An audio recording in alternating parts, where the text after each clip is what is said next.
From WGCL-TV Atlanta, this is Clear News at 5. An Atlanta child care center receives more recognition for being one of the nation's best. Governor Roy Barnes today presented Georgia's Childhood Hero Award to the Beacon of Hope, the Learning Center.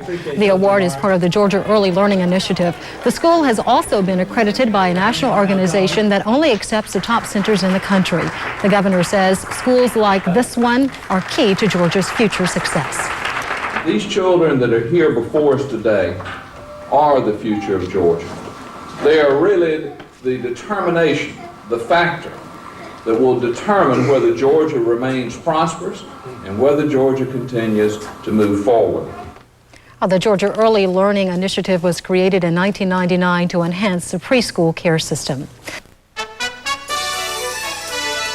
From WGCL-TV Atlanta, this is Clear News at 5. And Clear News about your family. Parents with children in daycare were disappointed with results of a nationwide study last week. The study found that children who spent more than 30 hours a week in daycare are more likely to have behavioral problems by the time they get to kindergarten. But the study didn't tell us everything. Clear News reporter Heather Thompson is here with more. Good evening, Heather. Good evening, Jane. The results of the study done by the National Institute of Child Health and Human Development caused quite a stir last week. But Clear News has learned more about what the NICHD found. The study also discovered that preschoolers who experienced higher daycare centers have better intellectual and language skills by the time they're 4 years old. And the key parents need to look for is quality. When folks hear the words quality daycare, the first thought that usually comes to mind is a daycare that's going to cost you. And while that can be true, more and more low-cost, high-quality daycare centers are emerging in Georgia. Right now, we estimate about 35% of kids, when they get to kindergarten, are behind grade already.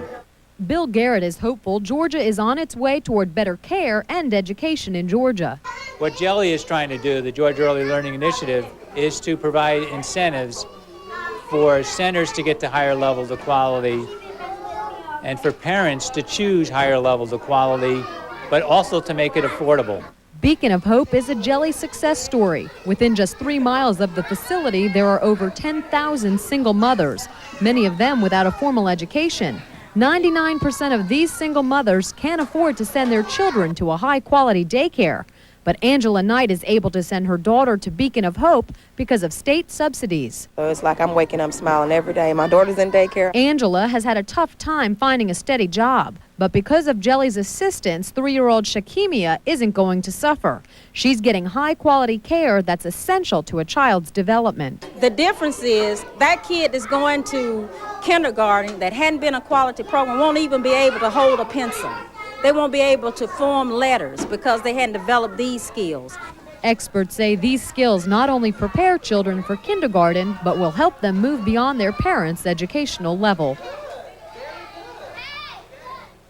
And while Georgia still has a long way to go in its quest to deliver high-quality, low-cost daycare to all its residents, it is available. Well, how do you find it?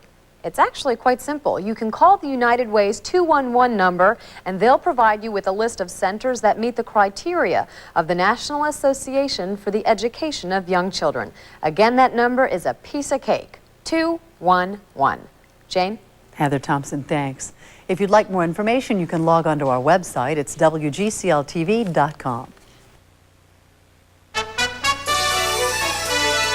From WGCL-TV Atlanta, this is Clear News at 5.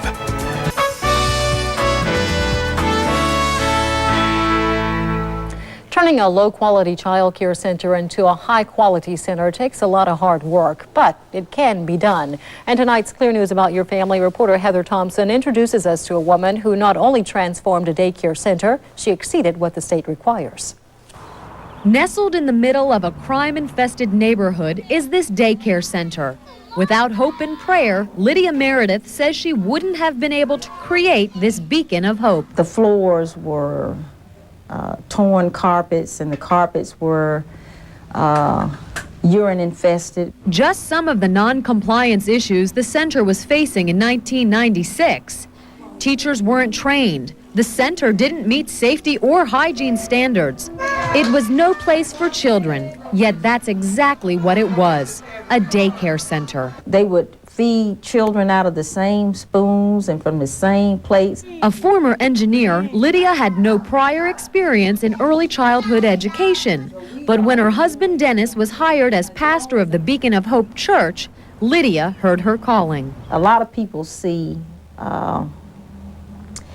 the DHR and Office of School Readiness as enemies, but I use them as my allies because they knew the place was messed up, and I let them help me fix it. Fix it? She transformed it, not only gaining the state stamp of approval, but Beacon of Hope is accredited by the National Association for the Education of Young Children, the highest standard a daycare center can meet. Sometimes it's hard to believe because it's so different.